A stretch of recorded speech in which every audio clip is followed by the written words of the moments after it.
नमस्ते हजुरहरूलाई शुभ बिहानी दार्जिलिङ पिग फार्मको तर्फबाट। आज बिहिबारको दिन हेर्नु सुँगुरले बच्चा दिँदैछ। म भर्खर उठेको, म उठ्दाखेरि त यो दुईटा ब्याइरहेको रहेछ।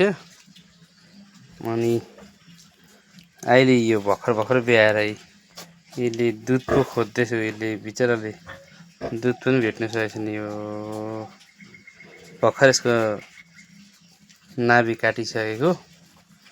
अनि यो नाभि काटिसकेको भन्दाखेरि के हो भन्दाखेरि यो सुँगुर ब्याउँदाखेरि नाभि काट्नु धेरै राम्रो हुन्छ। नाभिलाई पहिला कस्नु पर्यो हैन। अनि कसेर मैले दोरीले कसेपछि नाभिलाई यसरी दोरीले कसेर लगभग सुँगुरको हाइट अनुसार त्यो नाभि चाहिँ भुइँमा नझुन्डियोस् हैन।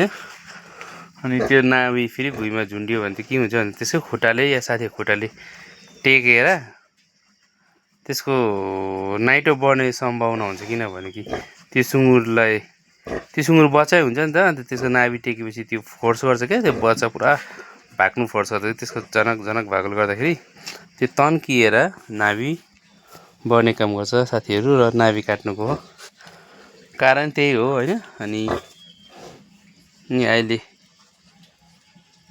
सायद अब कतिवटा ब्याउँछ हेरौँ साथीहरू है। आज हजुरहरूलाई म नेक्स्ट भिडियो जानकारी दिनेछु।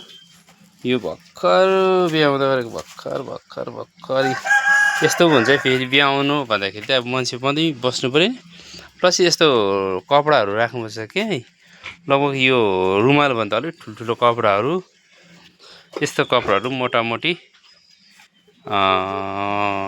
सम्झिनुहोस् न 15वटा 20वटा पिस राखेको राम्रो। किनभने कि एउटा लुगाले एउटा कपडाले एउटै बच्चालाई पुस्नु पायो भने राम्रो हुन्छ। किन फेरि कपडाले दुईटालाई पुस्दाखेरि के हुन्छ भन्दाखेरि यसमा पुरा त्यो अब जालीमा त हुन्छ, पाठाहरू जालीबाट निक्लेको हुन्छ, त्यसको जालीको च्यापहरू हैन, हल्का त्यो खुनहरू हुन्छ। अनि यो लुगा हिलो भइसकेको हुन्छ। यो लुगा हिलो भएको कारणले गर्दाखेरि के हुन्छ भने नेक्स्टलाई पुस्दाखेरि चाहिँ त्यसको मैलाहरू तानिँदैन नि त, त्यो च्याप भएर है। अनि त्यही कारणले गर्दा दोस्रो लुगा छ भने पुरानो लुगाहरू जस्तो अब म त कस्तो लुगा युज गर्छु भन्दाखेरि मैले नै लगाएको पुरानो भेस्टहरू हैन, फाटेको हाफपेन्टहरू, अन्य घरमा जुन पनि नलाग्ने त्यो लाठा कपडाहरू छ हैन, त्यस्तोहरूलाई हामी प्रयोगमा लिन सकिन्छ है। अनि यो दोरी बाँध्दाखेरि चाहिँ कस्तो हुनुपर्छ दोरी भन्दाखेरि चाहिँ दोरी चाहिँ तन्किने दोरी हुनु हुँदैन क्या। यो खालको एकदम यो फुक्को दोरी हुनु पर्यो नि। त्यो नाइनलको दोरी भयो भने चाहिँ त्यो कसिँदैन नि त, कसिँदैन। अनि त्यसलाई हामीले हिटले तान्दाखेरि के हुन्छ भन्दाखेरि नाइनल दोरीले चाहिँ त्यो त अब तन्किँदाखेरि त्यसको नाभि नै चुट्टिन्छ। त्यो नाभि फेरि चुट्टियो भने के हुन्छ भन्दाखेरि दोरीले तन्काउँदा चुट्टियो भने चाहिँ ब्लिडिङ हुने धेरै सम्भावना हुन्छ क्या। ब्लिडिङ हुने धेरै ब्लिडिङै हुन्छ क्या।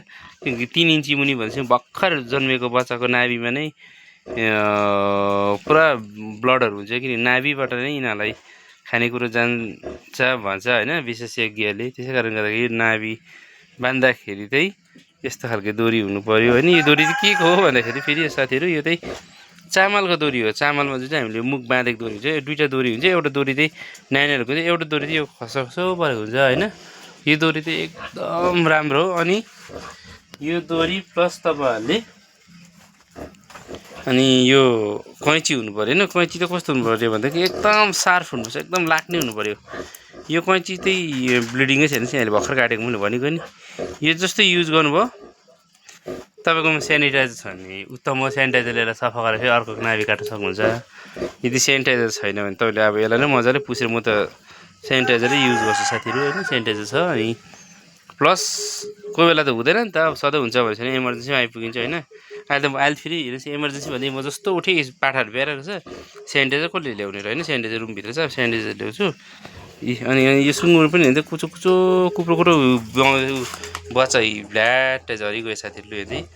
अब तपाईँहरूलाई मैले भने यो बच्चा भएपछि के गर्नुपर्छ भन्दाखेरि यो लुगाहरू त मैला भइसक्यो नि त।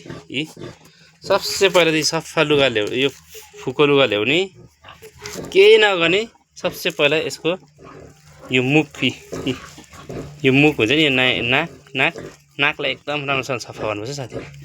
यो नाकलाई राम्रोसँगले सफा गरेर के हुन्छ भन्दाखेरि चाहिँ यसमा पानी हुन्छ क्या, नाकभित्र पानी हुन्छ अनि यसले बाहिर निक्लेपछि सास फेर्नु अलिकति साह्रो परेको कारणले गर्दाखेरि पुरा दिक्कत हुन्छ नि। अनि होइन यसलाई पुरा दिक्कत हुन्छ साथी, बुझिहाल्नुहोस् यसलाई दिक्कत हुन्छ सास फेर्नु। कोही बेला त पाठा मर्नु पनि सक्छ साथीहरू हो।